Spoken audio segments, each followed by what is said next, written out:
안녕하세요. 윤송화 작가입니다. 조금 전에 MC를 부를 때는 저를 배우로 소개를 했었는데 강연을 앞두고 이야기를 하자면 사실 저는 정말 걷기도 전부터 그림을 그려왔고 홍대 서양학과를 졸업을 했고요.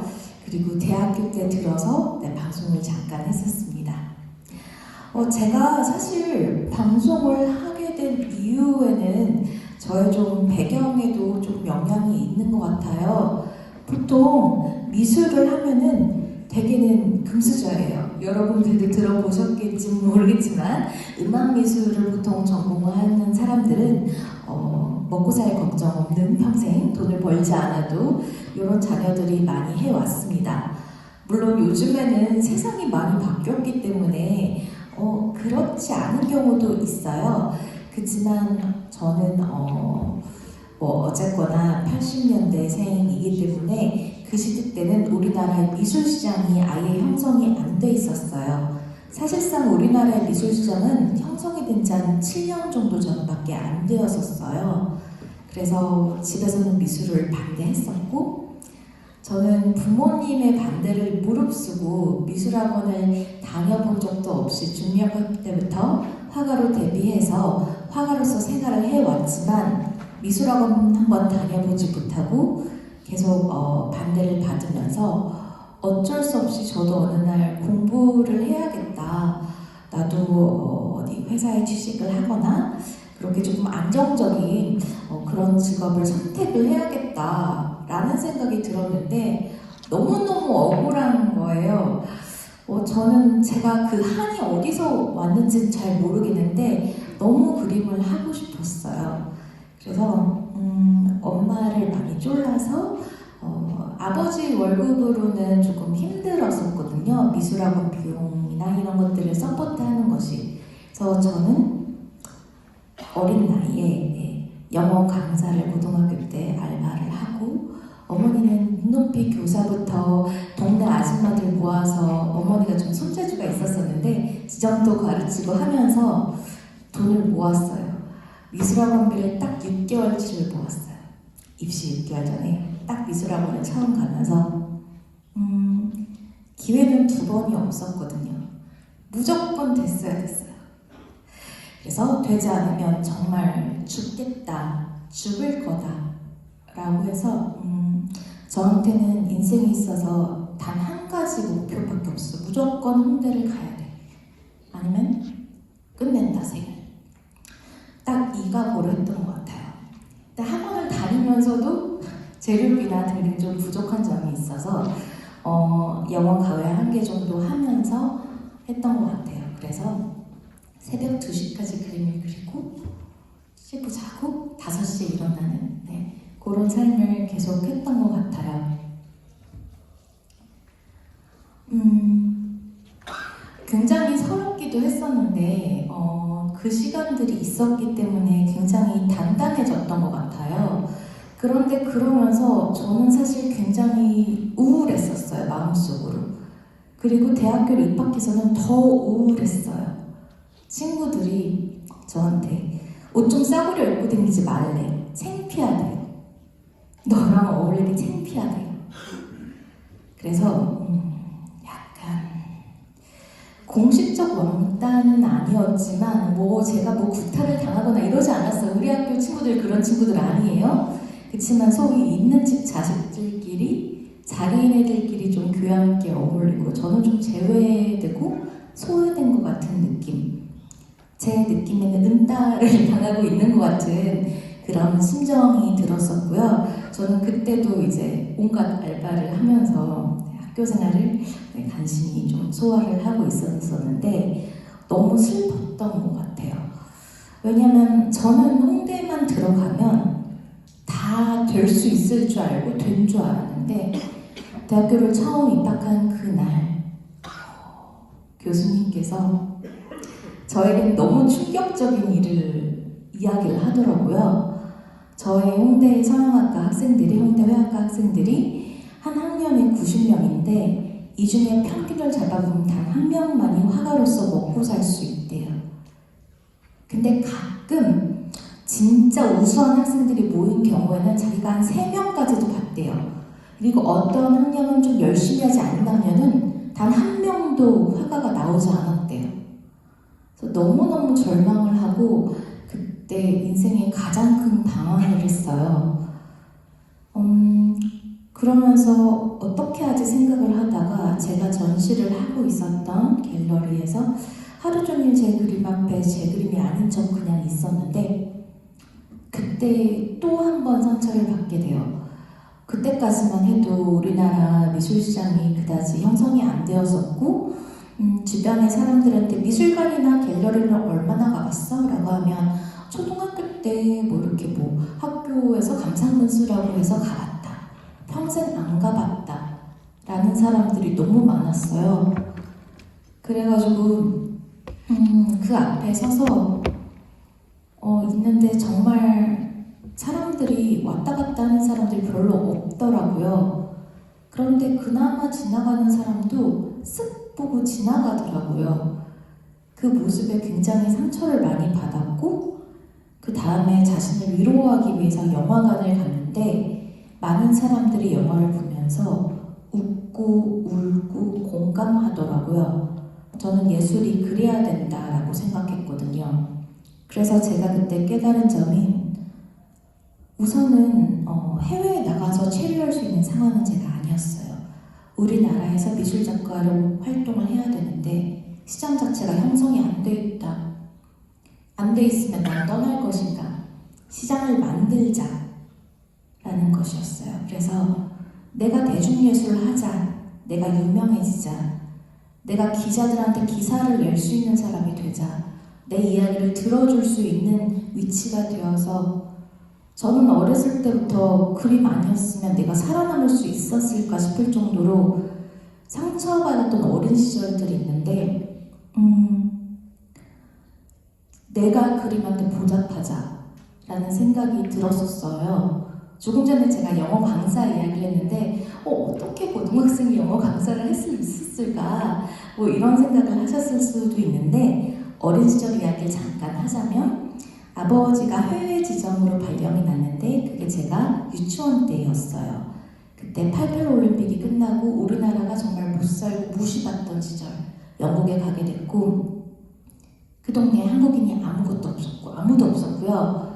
국제학교 이런 게 그 시대 때는 형성이 안 돼 있었어요. 그래서 영국 현지 학교에 갔고 아이들은 너무 신기했죠. 저 동양에는 뭐지? 근데 영어도 헬로우도 모르고 왔어요. 선생님들도 너무 머리 아파했었고 그때도 외톨이였고 바보 취급을 당했고 못 사는 나라에서 왔고요. 저는 그랬는데 그때 저를 살리고 제 자존감, 마지막 남은 자존감을 보여줄 수 있었던 게 그림이었어요. 그림으로 소통했고 그림이 유일한 친구였고 일기장이었고 내가 바보가 아니라는 것을 그림을 통해서 보여줄 수 있었어요. 그렇게 해서 시작한 그림이었기에 평생을 이렇게 함께 해왔습니다. 그래서 방송과 그림을 함께한 이유를 살짝 이야기를 해드렸습니다. 살짝 경력이고요. 처음에 저를 소개할 때 보이스 3에서 연기했던 모습을 보여줬었는데 이렇게 보이스 3 속 모습이고요. 사실 이 작품들은 제 히트작은 조금 아니기는 해요. 눈동자 속의 세상들을 표현한 메시지입니다. 좀 후에 자세한 작품 설명을 해드릴게요. 거미 눈동자 속의 모습이고요. 잠자리 눈동자 속의 모습. 진돗개 눈동자 속에 나비 이렇게 있고요. 사실 낙타 이외에 다양한 작품을 해왔었어요. 제가 원체 조금 우울한 어린 시절과 학창 시절을 보내왔기 때문에 제 초기 작품들은 너무 우울했어요. 그래서 미술 비평가들은 그때 당시 때 작품을 좋아했던 것 같아요. 그냥 굉장히 심오했거든요. 근데 일반 관객들은 좋기는 하나 컬렉팅을 해서 집에 가져다 놓기엔 너무 슬프다 보면 너무 사연이 있어 보인다 라는 이야기들을 했었어요. 그러다가 어느 순간 내 감정 쓰레기통이 아니구나, 그림은 남을 위한 그림을 그려야겠구나 라는 생각이 들었어요. 그리고 내 자신을 브랜딩하고 어떻게 하면 마케팅 할 것인가 라는 생각을 하면서 영화나 드라마 속에 출연을 하면서 전략적으로 드라마 작가님들과 감독님들과 친해집니다.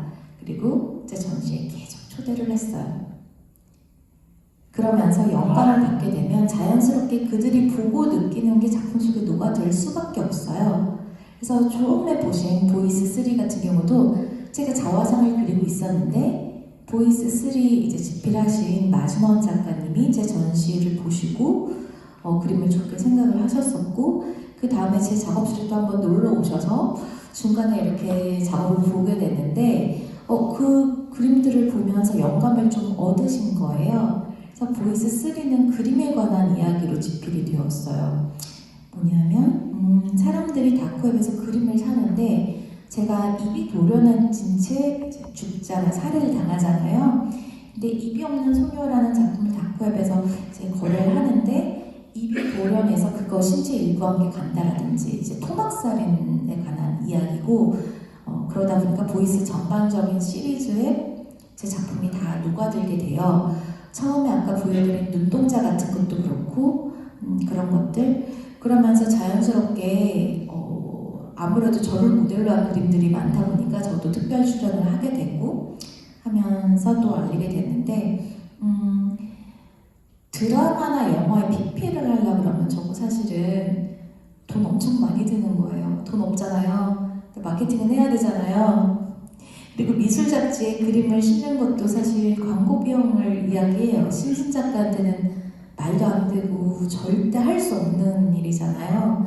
그래서 제 나름대로 어떻게 광고를 할 것인가에 대해서 고민을 하고 나름의 전략을 좀 세웠던 것 같아요. 그게 많은 사람들이 내가 우선 유명해지면 가장 쉽겠지만 그게 안 된다면 유명한 작가님이나 감독님이나 또는 배우분들 제 작품을 좋아하게 돼서 그들이 영감받아서 스스로 움직이게 할 수 있는 방법이었던 것 같아요.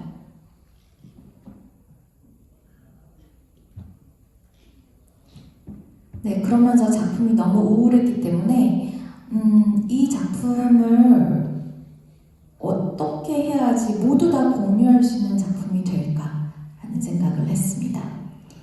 제가 우선 제 대표 작품이 낙타이고요. 그때 당시 때 이 작품과 같이 그리기 시작했어요.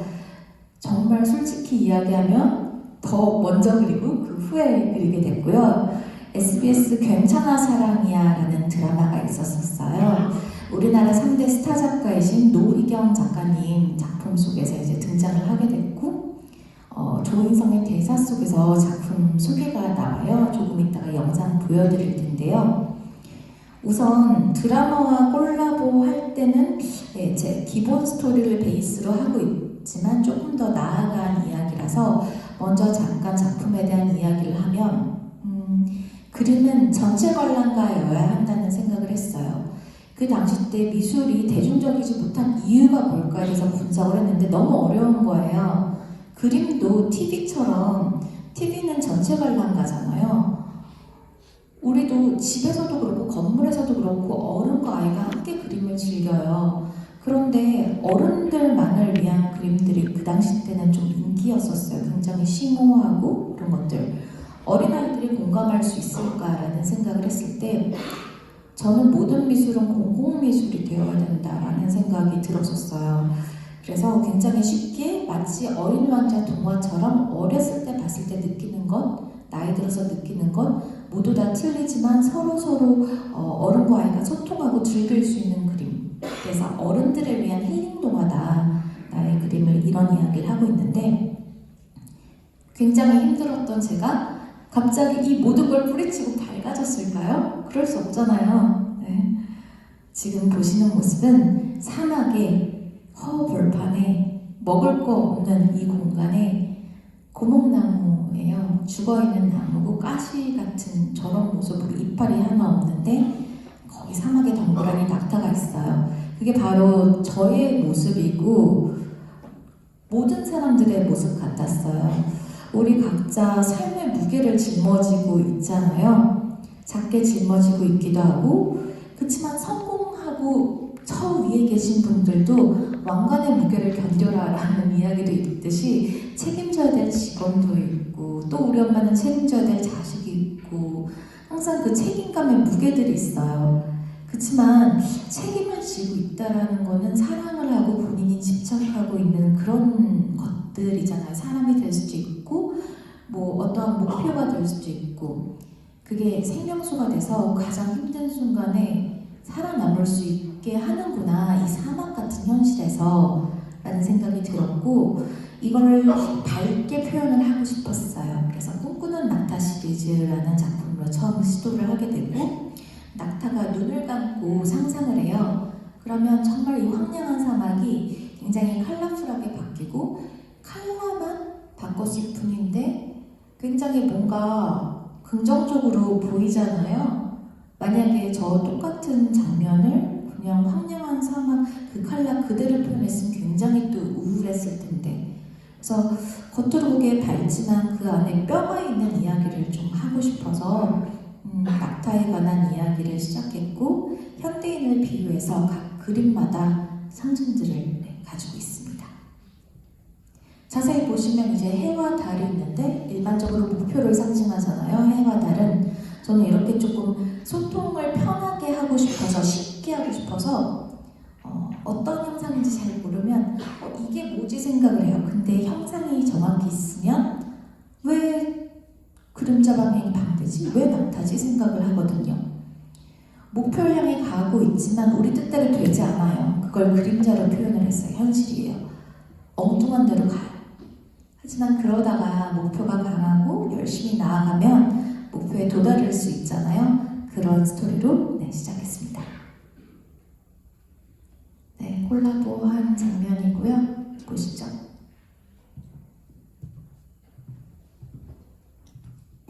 이 낙타 그림이 뭔지 알아?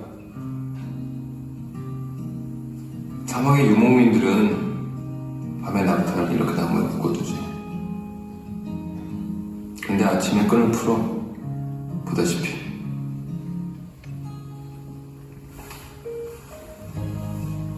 그래도 낙타는 도망가지 않아. 나무에 끈이 묶인 밤을 기억하거든.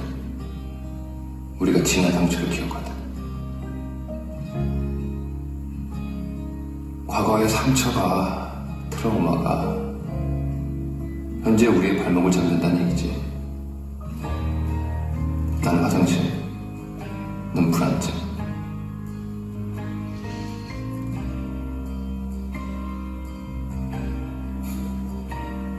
알아.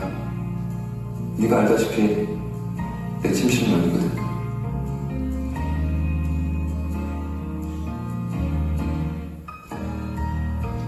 연고 바르자. 그래 안 됐나?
네, SBS 괜찮아 사랑이야 라는 작품이고요.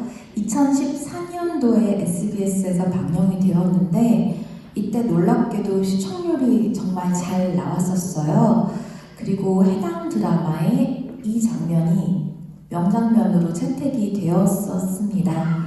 그래서 또 SBS에서 특별히 드라마 세트장과 함께 그림을 전시를 하겠다라고 해서 일산 킨텍스에서 원래는 한 달 정도 전시를 하려고 했던 것 같아요. 근데 너무 많은 친구들이 와서 SNS에 이렇게 사진을 찍고 저기 우리 조인성 오라버니처럼 이렇게 욕조에도 눕고 이런 사진들을 SNS에 올리면서 티켓 판매가 너무 폭발적으로 잘 돼서 무료 전시를 6개월 정도 연장을 하게 되어요.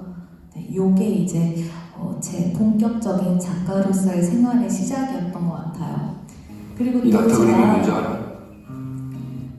네, 잠깐 등장하셨네요. 네, 광민철 단장님의 어떤 은혜를 잊지 못하는 부분이 사실 미술계에서 굉장히 유명한 컬렉터세요. 미술계에서 유명한 컬렉터란 작품을 단순히 많이 샀다라고 해서 유명해지지 않고 안목이 있기 때문에 좋은 작가들을 많이 발굴을 하고 어떻게 보면 작품을 구매해주는 게 그 젊은 신진 작가들한테는 굉장히 서포트가 되고 힘이 되거든요.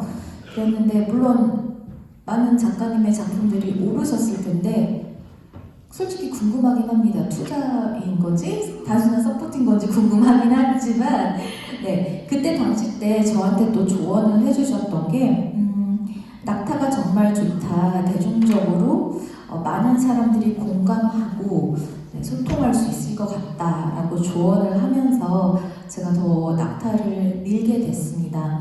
그러면서 루브르 박물관에서 한국인으로서 최연소로 루브르 아트 쇼핑의 전시에 참여를 하게 되고 프랑스에서 젊은 작가상을 받게 되고 그러면서 계속해서 한 번 드라마에 콜라보하니까 계속 또 하게 되어서 최근엔 또 TVN 빈센조라는 작품에 또 콜라보를 하게 되고 TVN 멘탈코치 제갈길에서는 제가 이 낙타가 온 지 한 10년 정도 됐는데 이 조인성의 낙타 시리즈 요 자사를 그대로 읊으면서 낙타가 사실은 뭐 사막의 유목민들이 밤에 묶어놔서 그러는데 그게 아니라 가봤자 뭐 멀고 물도 없고 힘들기 때문이야. 그러니까 우리는 이 안에 있어야 돼 라고 하면서 또 정우가 또 한 번 또 대사를 하면서 상기시켜 주는데 저는 결국은 진짜 제가 정말 유명한 연예인이 돼서 내가 하는 거 족족 다 인기를 끌고 하는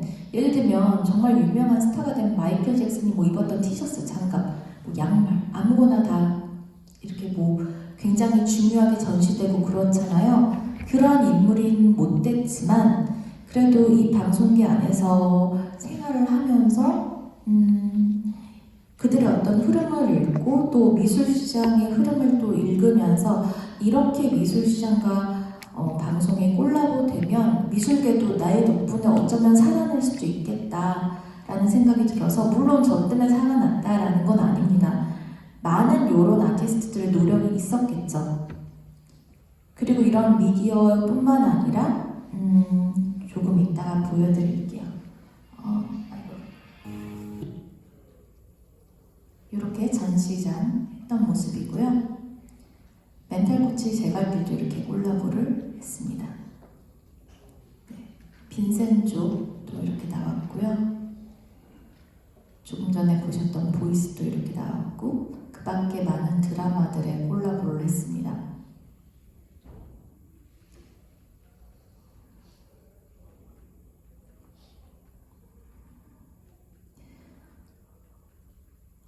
제가 안 나온다. 건물, 저는 이제 미술관에 많은 사람들이 가지 않는다라는 이야기를 했었잖아요. 그래서 그런 점들이 굉장히 안타까워서 우리나라 처음으로 또 시도했던 것도 있어요. 여러분 코엑스 앞에 보시면 전광판에 미디어아트가 틀어지고 이제 굉장히 일반적인 일이 되었잖아요. 네. 10년 전에 제가 사실 먼저 시도를 했었어요.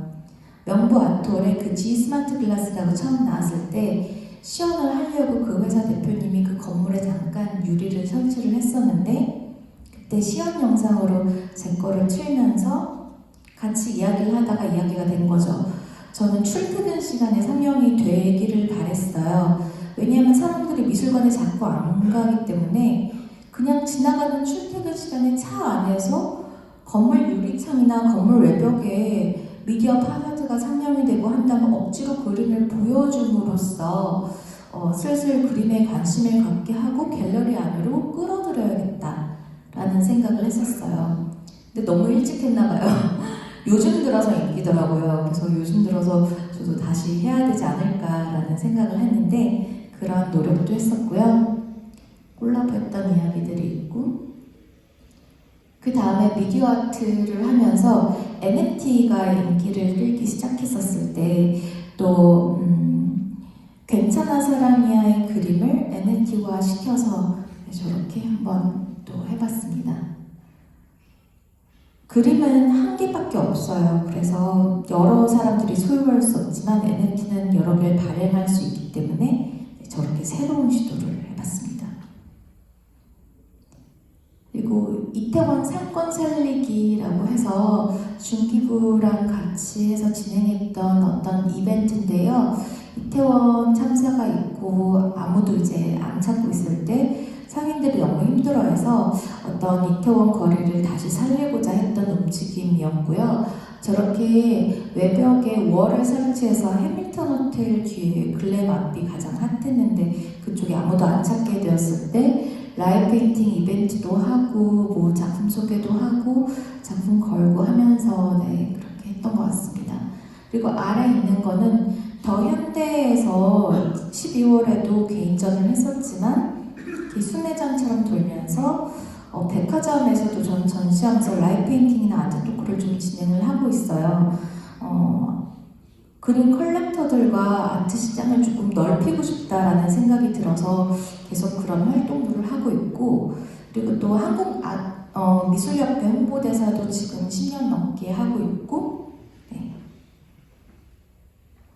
지금 보시는 모습은 광화문 세종대왕과 이순신 장군 사이 아시죠? 광화문 광장 거기에 12m 벽을 설치하고 저렇게 작업을 한번 했었는데 저 때 2014년도만 해도 그렇게 제가 막 기자들을 알고 그러진 않았어요. 자연스럽게 인터뷰를 하다 보면 알게 돼서 요즘은 이제 아시는 분들이 좀 있어서 제가 뭔가 하면은 이제 보도자료도 보내드리고 소식을 그러는데 저 때는 어떻게 하면 기자들과 사람들에게 나라는 사람들을 알릴까 해서 일부러 점심시간에 커다란 벽을 설치해 놓고 저렇게 라이브 페인팅 이벤트를 했었고요. 제가 부른 기자가 정말 없었는데 점심시간 때 왔다 갔다 하다가 재빨리 카메라를 들고 와서 찍어주셨고 검색어에 또 오르게 됐었습니다. 그때 당시 때만 해도 네이버나 다음 검색어에 오르면 조금 더 알려줄 수 있어서 그러고 나서 이 이후로 조금 더 힘을 받아서 갈 수 있었던 것 같아요. 굉장히 부끄러웠어요. 처음에는 아무도 없는데 저렇게 일명 생쇼를 하려면 어떻게 보면 약간 정상이 아닌 사람처럼 보일 수 있지 않을까라는 생각이 들면서 단순한 페인팅을 하면 좀 재미가 없고 그림 그리는 과정 또한 예술이라고 생각해서 지금 무용하시는 분 둘이랑 같이 춤을 추듯이 하고 있어요. 그래서 서로의 몸에 그림을 그려주면서 벽에도 그림을 그리고 그런 이벤트를 했었고요. 그래서 미디어 아트에 연결이 되어서 NFT를 하고 나니까 LG 디스플레이 쪽에서 이제 그리고 아이랜 미디어와 함께 콜라보하는 세계 최대 전자쇼 중 하나에 초대가 되어서 미디어 아트 콜라보를 하게 되어요. 외국 언론들과 함께하고 있는데 이제 더 이상 우리가 워낙에 이 브라운관과 친해지기 시작했잖아요. 저는 아날로그 작업을 하는 사람이지만 더 이상 이 고정적인 화면에 갇혀있지 않아야겠다라는 생각이 들어서 LG TV와 처음으로 콜라보를 하면서 그때 메리어트 쪽 라인이나 여러 군데 라인이 들어오면서 호텔과도 콜라보를 지금 이야기 중이고 아트 호텔도 조금 계획 중에 있습니다. 그리고 LG가 있어서 지금 뒤에 있어서 미안하긴 하지만 2월에 이제 세계 최대의 그 아트쇼인 하나인 LA 아트쇼에서 삼성 TV와 함께 콜라보해서 이제 전시를 하면서 실물 그림과 함께 이제 미디어 아트도 함께 전시되는 그런 모양으로 지금 가고 있어요. 그러고 보니까 여기도 삼성생명이네요. 삼성과 제가 인연이 많은 것 같은데요. 빨리 넘겨야겠네요. 이렇게 갔습니다. 저희도 이제 삼성 패밀리가 되었는데요. 그래서 삼성 TV 안에 이제 미디어 아트가 가고 하면서 저는 미래에는 TV가 우리가 보고 있지 않을 때 암전화면이 되는 게 아니라 이게 아트로서 하나의 미술품을 걸어놓은 것처럼 미디어 아트가 계속 상영이 되면 좋겠다라는 생각들을 좀 했었거든요. 그래서 계속 발전해 나갈 수 있을 것 같습니다. 그리고 3D 실감 콘텐츠도 지금 이렇게 개발해 있고, 이건 이제 영국에서 전시할 때 풍경이고요. 네, 이집트 정부 초대로 전시하는 거여서 제가 원래는 굉장히 세계 최초였던 시도를 하려고 그랬어요. 피라미드에 미디어 아트를 쏘고 하는 거를 다 지금 해놓는데 전쟁이 나서 조금 딜레이가 돼서 조금 마음 아픈 프로젝트입니다.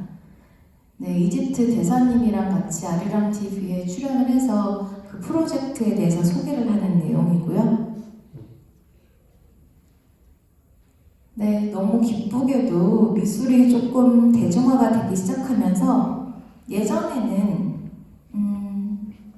음악 프로그램은 있고 뭐 다양한 프로그램 다 있어요. 의학 프로그램. 근데 미술 프로그램은 지상파나 이렇게 많이 사람들이 보는 방송이 편성이 된 적이 없었어요. 그래서 미술 작가들이 본인들을 알릴 기회도 없고 대중들도 미술에 많이 관심을 가질 수 있는 어떤 기회가 없었는데 드디어 지상파에서 만든 첫 번째 미술 예능이 SBS 천사도라는 작품이었고 해양 쓰레기를 주워서 미술품을 만드는 프로젝트였어요. 근데 저는 미술 작가가 페인팅을 하는 작가고 조형 작가는 전혀 분야가 틀린 거거든요. 여기 회사 안에서도 분야가 틀린 뭐 전자 파트 무슨 파트 있는데 그 분야가 틀리면 아예 다른 이야기잖아요. 그래서 과연 내가 할 수 있을까 했는데 첫 번째 조형물을 이렇게 한번 만들어보고 용기를 얻어서 조금 더 크게 한번 질러봤습니다. 네, 이건 노머니 노아트라고 미술 예능도 한번 출연을 했고요.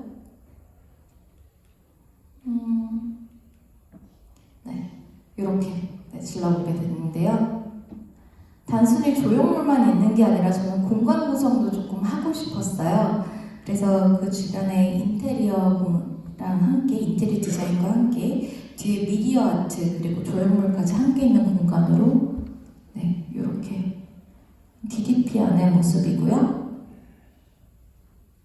네, DDP 안에 여기는 뷰티 패션 라운지 만들어지는데 거기에 포스터 로제 그림이 활용됐던 모습이고요.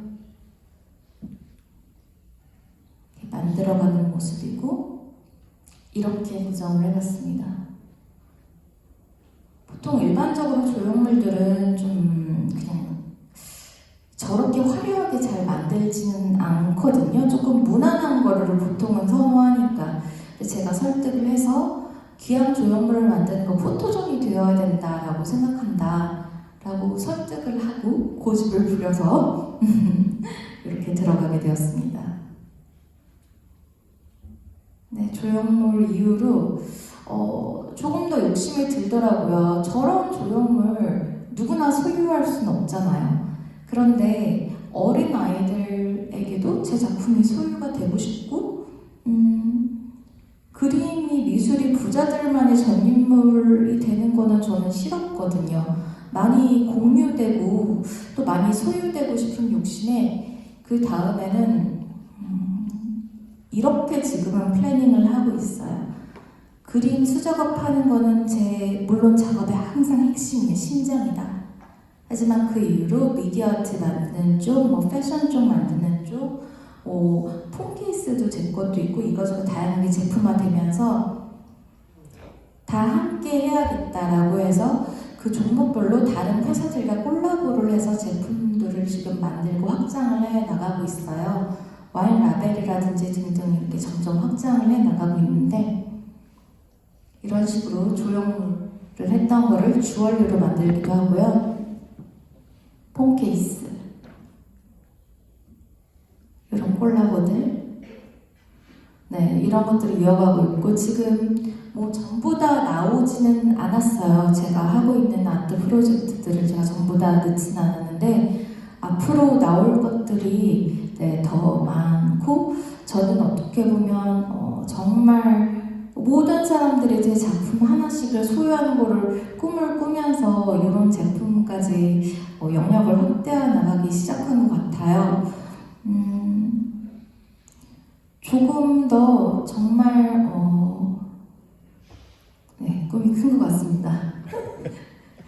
네, 이게 이제 초기 작품 중에 하나고요. 해가 있고 또 그림자가 보이면서 이렇게 헤매는 우리 모습들 표현을 해봤고요. 계속 이 시리즈로 작업을 하고 있어요. 이 작품은 빈센조에 나왔던 작품인데 다 눈을 감고 있는데 가끔 제 낙타들이 눈을 뜨고 있어요. 근데 눈뜬 낙타가 제정신이 아닌 낙타예요.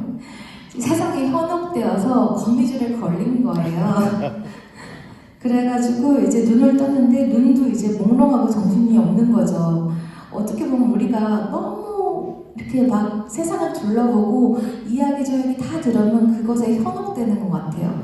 자기 자신만 어떤 페이스를 유지하기 위해서 눈을 감아야지 진실이 보이는 것 같은 때가 있는 것 같아서 그런 모습을 한번 작업을 해봤습니다. 네, 제가 서울시와의 콜라보 작업이나 이런 프로젝트들을 요즘 좀 진행을 하고 있어서 JDP에 있는 뷰티 패션 라운지가 있어요. 그쪽에 제 포스터로 활용했던 작품인데 어떻게 보면 시안사나 뭐 이렇게 작업을 이렇게 두 개를 해봤는데 오른쪽 이쪽 작업으로 가게 됐고요. 이번에 저 왼쪽은 LA로 넘어가서 전시를 하게 됩니다. 그리고 꿈꾸는 낙타를 더 판타지 있게 성장시켜서 저 아무것도 없는 나무에 여러분들의 꿈을 달아봤고요. 그리고 또 행복의 성이라고 지었는데 우리가 이렇게 어렸을 때 동화책을 보면 왕자와 공주가 만나서 행복하게 살았습니다 라고 하는데 그것도 꿈이잖아요. 결혼이 뭐 행복의 끝은 아니잖아요. 여러분 알죠? 시작이잖아요. 그래서 여러 가지 좀 복선이 있는 뒤에 암울한 벽과 또 예쁜 것 같은 디즈니 성과 복합적으로 조금 넣었습니다. 그리고 굉장히 머나먼 길을 떠나고 있는데 그림자 방향이 역시나 반대고 여러 개의 오아시스 같은 모습이 등장을 하는데 가짜 오아시스들을 표현을 했거든요. 그런 것 같아요. 오아시스는 잘 가는데 오아시스가 아니에요. 근데 거기서 또 이렇게 주저앉으면 안 되는 우리들이잖아요. 그래서 저렇게 작업을 해봤고요.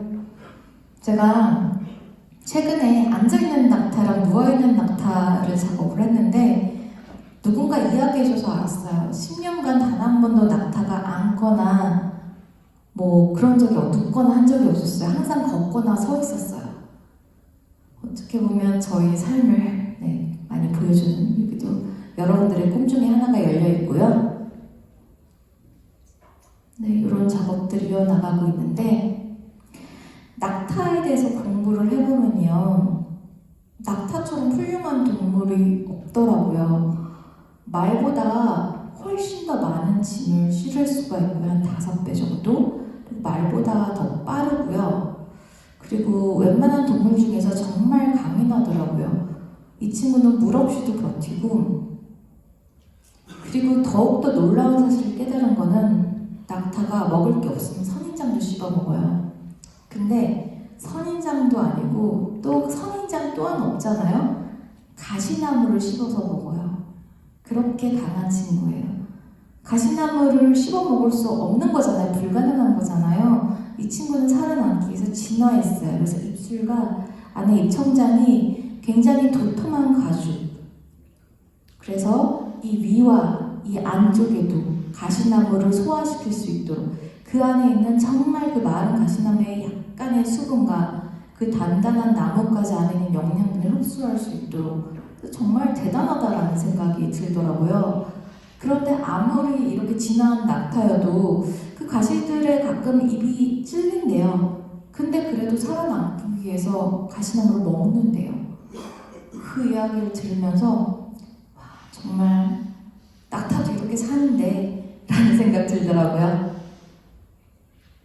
네, 이렇게 어두우면서 물속 같은 이런 모습이고요. 제가 어린 왕자 이야기 좋아한다 그랬잖아요. 또 어린 왕자 이야기를 또 작품에 녹여내기도 했는데 저렇게 이제 장미 꽃잎이 뭐 물고기가 되고 이런 모습도 했는데 조금 전에 우리 인성이 오빠가 이제 전염대에 묶여있기 때문에 도망갈 수 없다라고 했는데 저렇게 저는 어린 왕자가 장미에게 정이 들어서 지구를 갔다가 다시 인성으로 돌아오잖아요. 그렇게 우리의 발목을 붙들고 있는 건 정이 아닐까 하는 생각이 들어서 작업을 해봤습니다. 제 이야기는 이렇게 삶의 이야기들을 담고 있어요. 밝아 보이지만 밝지 않은 내면도 있고 지금 이 모습은 라스베가스의 모습이고 제가 라스베가스에서 전시를 할 때 진짜 좀 감동을 받았던 게 그 도시 자체가 감동이었어요. LA에서 일정이 있고 우리는 그냥 차로 스태프들과 이동을 하고 있는데 정말 끝도 없는 사막인 거예요. 그러다가 갑자기 저기 끝에 반짝반짝한 도시가 나타나는데 거짓말처럼 도시가 있지 않아야 될 자리에 있더라고요. 그래서 인간의 힘은 위대하다를 느꼈거든요. 그래서 저렇게 작업을 하면서 저 앞에 또 오아시스는 또 페이크 오아시스라서 신기루이고요. 저 엄마와 아이들은 그림자 방향이 반대예요. 각자 생각이 틀린 자식들 마음대로 안 되니까 뭐 이런 얘기들을 좀 담고 있고 제가 마냥 밝은 거는 속이 꼬였는지 그런 그림은 그리지 않아요. 네, 마냥 밝을 수 없다라고 생각해요. 그리고 누군가 이야기를 할 때 뭔가 다 너무 좋은 것 같으면 단점이 뭘까라면서 계속 생각해요. 그래서 다 베네핏인데 그 가운데 뭘 해달라는 거지? 뭐지? 뭐 이러면서 자꾸 생각을 하게 됩니다.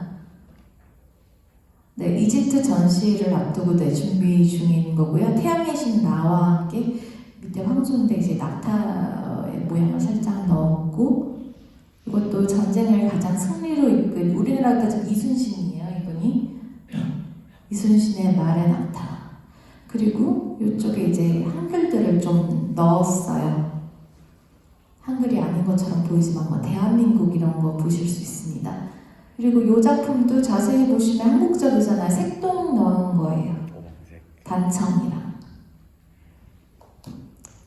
이제 아까 봤던 입이 없는 소녀 모습이고 원래 처음에는 이렇게 굉장히 우울한 작품들 그렸었어요. 백합은 이제 뭐 여러분들도 아시다시피 뭐 신부를 상징하기도 하고 순수를 상징하기도 하고 여러 가지가 아닌데 발이 살짝 떠 있잖아요. 그리고 또 백합은 죽음을 상징하는 꽃이기도 하잖아요. 백합의 독을 가지고 자살하기도 하고 뭐 저렇게 우울한 시기들 네, 처음에는 이런 작품들을 그렸었죠. 네. 아버지의 뒷모습인데 뒤에 철문이 십자가예요. 네. 뭐 이런 것들 이런 멘탈이었죠.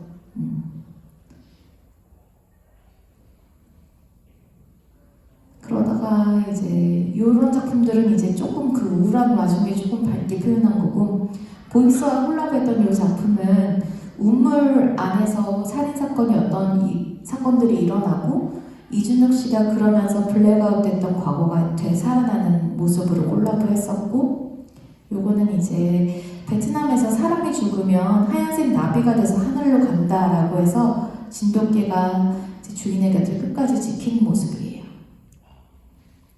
이거는 이제 아침에 출근길을 저 부엉이가 볼 수 없는데 보고 있는 거거든요.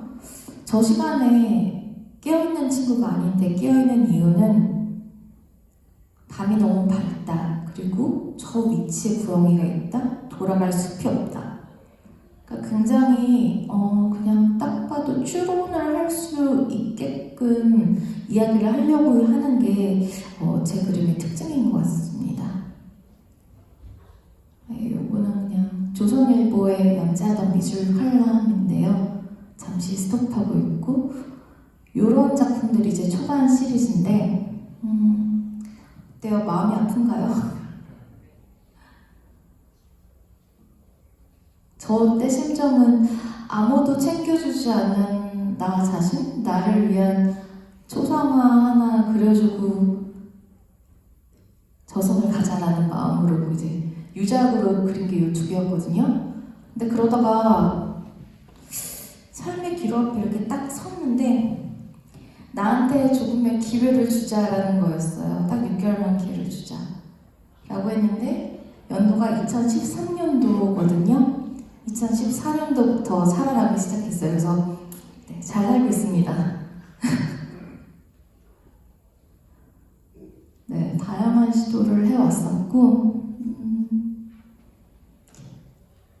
꽃 시리즈도 그리고 백합의 독을 그리던 시기 도끼가 가득했어요. 채소도 그려보고 다양한 시도를 했었어요. 해외에서 전시를 해보니까 동양화적인 작품들이 인기를 끌더라고요. 그래서 나 서양화인데 동양화 같은 작품을 해야 되나? 그래서 동양화 같은 작품도 시도해보고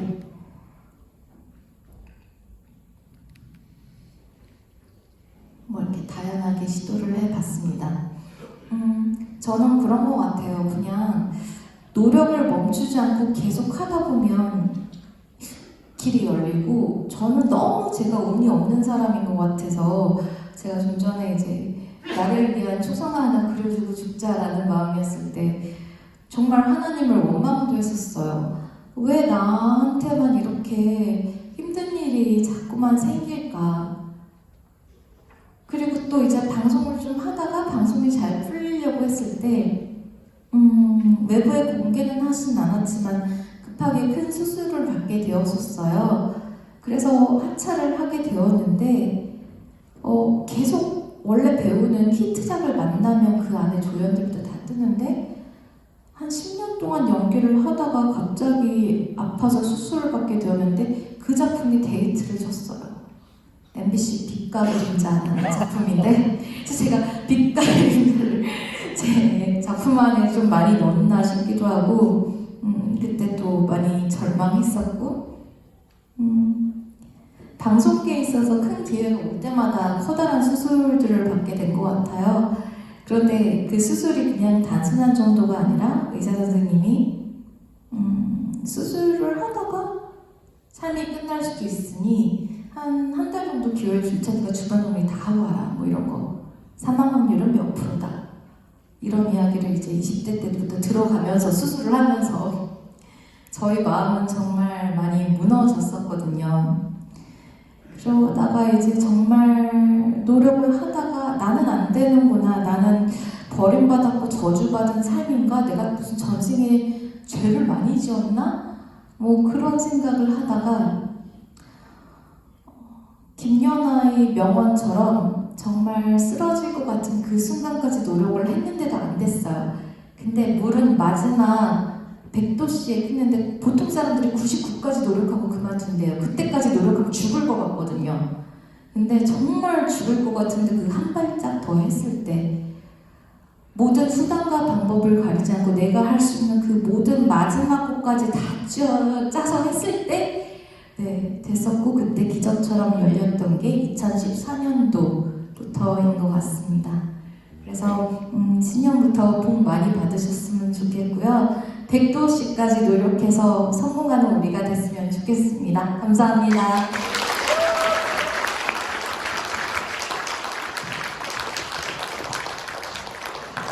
윤송아 작가님께서 이렇게 강의를 쭉 해주시고 원래 시간이 12시 반까지예요. 시간 아직 채우지를 못했어요. 10분 정도 남았는데요. 이 10분의 보상은 사인회를 해도 괜찮을까요? 네, 좋습니다. 지금 개인전을 하고 있어서 도록을 좀 가지고 왔어요. 근데 제가 아직 연차가 많이 안 됐는데 삶에 대해서 할 이야기가 아주 많진 않아서 그림에 관한 이야기를 한다면 3시간도 할 수 있겠지만 조금 지루해 하실까봐 그림 이야기는 간략하게 하고 넘어갔습니다. 대신 제가 가져온 이 낙타 그림 엽서에 원하신다면 사인을 하고 원하신다면 사진도 찍고 뭐 그런 시간 갖도록 하겠습니다. 자, 그리고 우리 윤송아 작가님께서 혹시 이 작품 기억나세요? 네. 이 작품을 제가 그렇게 원했던 작품인데 손에 얻지를 못했어요. 기억하세요? 왜 못 얻었죠? 기억이. 비누는 이거죠. 네. 정말 제가 우리 윤성아 작가의 작품에서 의미 있는 작품으로 제가 생각을 했었고, 제가 집사람한테 말려쭉 끌어도 이 작품 집에 꼭 걸고 싶었던 그렇게 욕심 있는 작품이었어요. 왜냐하면 이 작품을, 이런 류의 작품을 앞으로 윤성아 작가가 그릴 수 있을까? 다시 그릴 수 있을까? 가수가 노래 부를 때 한을 담아서 노래를 부르지 않습니까? 이 작가도 이 한을 작품 속에 녹여내는 작업들, 이거 하기는 쉽지 않을 것 같아요. 왜? 이제는 꽃길을 걷고 있잖아요. 지금 꽃길을 걷고 있는데 이 작품을 다시는 그릴 수 없을 것 같아서 자, 꼭 가지고 싶었어요. 근데 아직 소장하지 못했고요. 그리고 이 작품 같은 경우는 아까 설명을 안 하시고 넘어가던데, 낙타의 해와 낙타의 달이에요. 이게 부산 NFT에서 낙타의 해와 달이 있는데, 이 작품이 하나처럼 보이지만 실제는 두 작품이에요. 단지 액자를 하나로 해놓은 것 뿐인데, 이 중에 달이 얼마의 경매 낙찰되었죠? 그런 거는 본인 입이 아니라 주변에서 이렇게. 네, 1억에 낙찰되었고요. 이 해는 2천만 원에 낙찰되었어요. 특이하고. 네. 그리고 굉장히 많은 재주를 가지고 있는데 앨범도 냈어요. 그리고 드라마 제작자이기도 해요. 아까 다이아몬드 호텔 주제곡 들어보신 적 있어요? 아까 제목이 뭐였죠? 사람이 스며들어라는 곡이고요. 제가 코로나가 터졌을 때 제가 출연하기로 했던 영화나 이런 작품들이 딜레이되고 뭐 이런 사태들이 일어났어요. 그때 여러분들도 다 알다시피 그때부터 방송계와 영화계가 조금 힘들어졌는데, 그래서 제가 사실은 돕고 싶은 마음에 제가 아는 드라마 제작사에 제 그림 컬렉터들 몇 분 중에 PPL을 좀 하겠다 해서 3군데 정도 하기로 약속된 데가 있는데 드라마가 엎어진 거예요. 너무나 고맙게도 그 회장님들이 그러면 이거 어차피 홍보비로 쓰려고 했던 예산이니까 이걸 모아서 네가 드라마를 만들어봐라 라고 해서 놀랍게도 갑작스럽게 만들게 되었어요. 급하게 회사를 차리게 되고 한 1년 정도 제작사를 운영을 했는데, 그 사이에 뮤직비디오도 한 6편 찍고, 네, 운이 좋게도 또 광고도 한 8편 제작을 하게 되었는데, 너무 바쁘고 또 아트를 할 수가 없더라고요, 해보니까. 그래서 제작사는 사업장 그대로 있지만 우선 영업은 안 하고 있고요. 아티스트로 충실하게 나가기로 했고, 뭐 제품 제작도 자체 제작을 한때 해봤었어요. 저는 먹고 살기 위해 뭐든 다 했어요. 방송도 MC도 하고 리포터도 했지만 동시 통역사도 하고 뭐 가수도 해봤고 배우도 해봤고 방송계에서 안 해본 거 없이 아나운서도 해봤고 다 해봤어요. 근데 결론은 아트를 해야겠다. 내가 원래 이 모든 잡들을 했던 이유가 부자 부모님이나 부자 남편은 없지만 신진화가 윤송화를 서포트하기 위해서 했던 모든 것들이잖아요. 그래서 이제 어느 순간 이게 돌아가기 시작하고 청산했습니다. 올이 나고 있습니다. 제가 새해 들어서 윤성아 작가를 모신 가장 근본적인 이유는 어떻게 보면 정말 절망 속에서 피어난 꽃과 같은 삶을 살아오셨잖아요. 우리 선배님들께서 인생의 흐름이 다 순탄하셨을까요? 그렇지는 않았을 것 같아요. 우리 윤성아 작가보다 훨씬 더 많은 사연을 가지고 삶을 살아가시는 선배님들, 이 모든 어려운 것들을 다 이겨내고 극복해내는 승리의 아이콘들이 우리 선배님들이시잖아요. 저는 우리 윤성아 작가의 삶을 투영해보는 이 작품을 통해서 힐링을 받고 위로를 받고 우리가 한층 더 성장하는 그런 시간들로 가져보셨으면 하는 바람으로 한번 어렵게 모셔봤습니다. 많은 분들이 저에게 지금 돈 많이 들었겠다, 이 퀄리티 어떻게 된 거야? 라고 말씀해 주시는데, 이 모든 것들은 지인 찬스를 통해서 아직 우리 출연료 협상은 이루어지지 않았지만 지인 의리 관계로 그렇게 하도록 하겠습니다. 정말 우정 출연 감사하다는 말씀을 드리고 싶어요. 그렇지만 정말 감사하게도 제가 작품을 컬렉팅할 당시에 지하철비도 부족해서 지하철 두세 정거장 정도는 걸어 다녔어요. 이제 먼 거리만 교통을 이용하고 아메리카노도 그땐 사 먹어본 적이 없어요. 너무 비싸서. 정말 밥값을 5,000원 이하로 항상 먹었던 그 시절인데 그때 제 기름값은 비싸지 않았고 지금은 많이 오르신 것 같아서 손해는 안 보신 것 같긴 하지만 그래도 어쨌거나 그때는 100원이 100만 원 같은 시기였거든요. 그래서 그때 정말 힘들었을 때 작품을 컬렉팅 해주는 게 신신 작가한테 서포트인데 정말 은혜를 입은 것 같았고 그때 그 100원이 100만 원 같았던 그 시기여서 저한테는 이제 굉장히 큰 금액의 서포트였기 때문에 항상 잊지 않고 있습니다. 참 부담스럽네요. 월급쟁이 때 스폰이라고 하니까 그때 당시가 벌써 11년 전인가요? 2013년 정도였던 것 네, 같은데 11년 전. 그때는 정말 무명 작가였죠. 작품 가격이 정말 그저 죽는 가격. 네. 지난번에 한국경제TV에 나오셔서 한 28분 정도 인터뷰하시던데 그때 앵커가 물어보시더라고요. 작품 가격이 한 5배, 8배 올랐다고 그러던데 몇 배 정도 올랐습니까? 라고 작가님께 직접 물어보신 적 있으시죠? 네, 저도 요즘 조금 계산이 안 되긴 하는데 네, 한 8배 올랐나요? 정확히 계산이 좀 잘 안 되긴 하네요. 네, 제가 윤성아 작가 작품을 초창기 작품부터 시작해서 한 200여 점 중에서 한 15점 정도 있는 것 같아요. 그 중에 윤성아 작가가 딱 3점 그렸죠. 이 시리즈. 네네. 그 중에 한 작품 이게 윤성아 작가 소유가 아니고요. 제 소유라는 거 다시 한번 이상 이렇게 고생해주신 윤성아 작가님 직접 다이아몬드 호텔 드라마 제작을 했었고요. 거기 OST를 아이돌과 함께 부르신 네, Must Be 태건과 함께 뭐라고요? Must Be 태건. 머슴과 함께 불렀다. 그때도 제가 또 생계형이잖아요. 그때 한국 OST들을 중국에서 이제 사가고 했었는데 중국의 텐센트에서 드라마 OST 하나 만들려는 2,000을 더 주겠다라고 해서 제작비 안 드리고 아는 감독님이랑 그냥 일반 카메라로 뮤직비디오 찍었고 뮤직비디오 무예산으로 찍었고 친구들 동원해서 반사판 들고 있으라고 하고 그리고 노래도 개런티 협상을 하다가 실패해서 제가 불렀습니다. 그래서 몹쓸 노래 실력이지만 어쨌거나 그게 저는 열심히 사는 과정이라고 생각해요. 너무 돈 얘기해서 굉장히 돈 밝힌 작가 같은데 그게 아니라 저는 생존하기 위해 발버둥 치고 내가 벌어서 내 가족을 먹여 살리고 세상에 생존만큼 위대한 일은 없다라고 생각하거든요. 네, 그래서 돈 얘기 좀 했습니다. 네, 이상 자본주의를 대변하는 우리 윤성아 작가님의 훌륭한 강연 잘 들었고요. 자, 마무리로 우리 다이아몬드 호텔 OST 직접 함께 불러주시면서 마무리하는 걸로 하겠습니다. 네. 자, 들어주시죠.